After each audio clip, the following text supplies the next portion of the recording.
Hey Underground, hope you guys are staying safe and healthy. I'm here at the Underground and hoping to bring you guys just a small little word of encouragement this morning or today, whenever you're sort of watching this video. But I'm here as things start to open back up slowly but surely.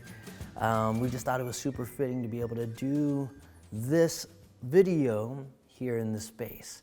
A space where we definitely and most absolutely miss seeing you all in and seeing you guys' faces and having a ton of fun and being able to grow together as a family. So we miss you guys. But that's exactly what I want to talk about.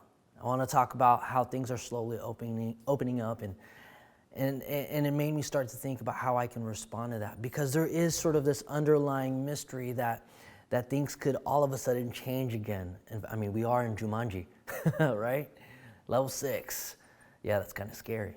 But that's exactly it. That's exactly it. Things are still kind of scary. There's still a lot of tough things going on in the city, in the world.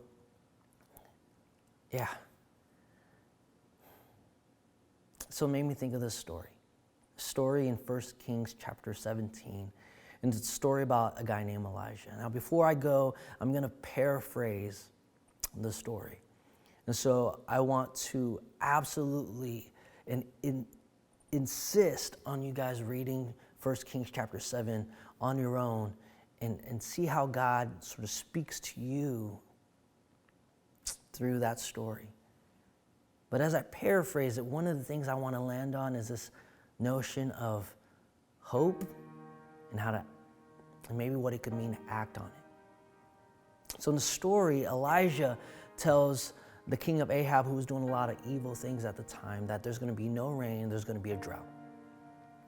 And at that point, the story just says God instructs Elijah to go over to the brook over by the Jordan River, and Elijah just goes. God says, the birds, the ravens are going to feed you, and I want you to drink from the river. Elijah does it. And at some point in the story, the birds run out of food. And so God says, I want you to go, and I want you to go over here to this other place because I've instructed a widow to go and sort of feed you, almost like what happened when God first told Elijah to go. So Elijah goes the second time. Elijah goes, he sees the widow, he knows it's her, and he goes, hey, give me something to drink, but before you, also give me some bread. That part made me laugh.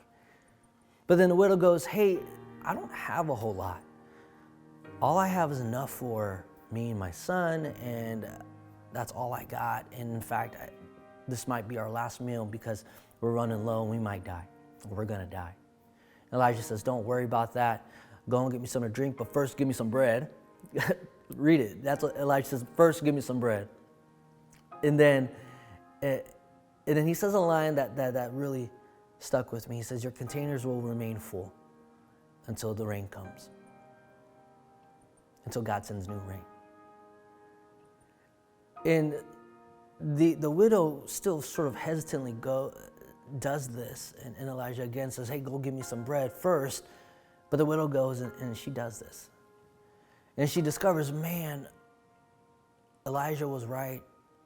God totally kept my containers full.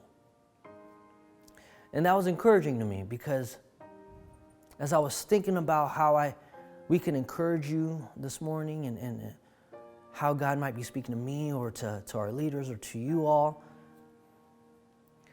it's that your containers will be full. And I go, what does that mean? I don't have any containers. This is a different time, because that was a different time. That's the Old Testament. Today's 2020. And I think for me, that really meant that there's still hope. To hold on to hope and to act on hope. And so this morning, if you take anything away with all that is going on in the world, you think about the story of Elijah and the widow and Elijah and how God instructed him to go. Think of how there's still hope. And that hope can be held on to. And like the widow who didn't have anything else left, I mean, she says it. This is all I got. I don't think I have enough. In fact, me and my son are going to die after this because we are so low on food, on things.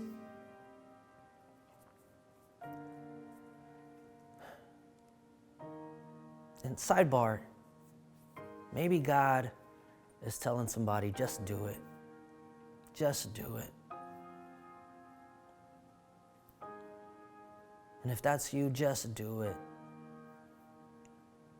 Because there's still hope to hold on to. And there's still hope to act on. So don't lose hope. Because our containers will stay full. Love you guys.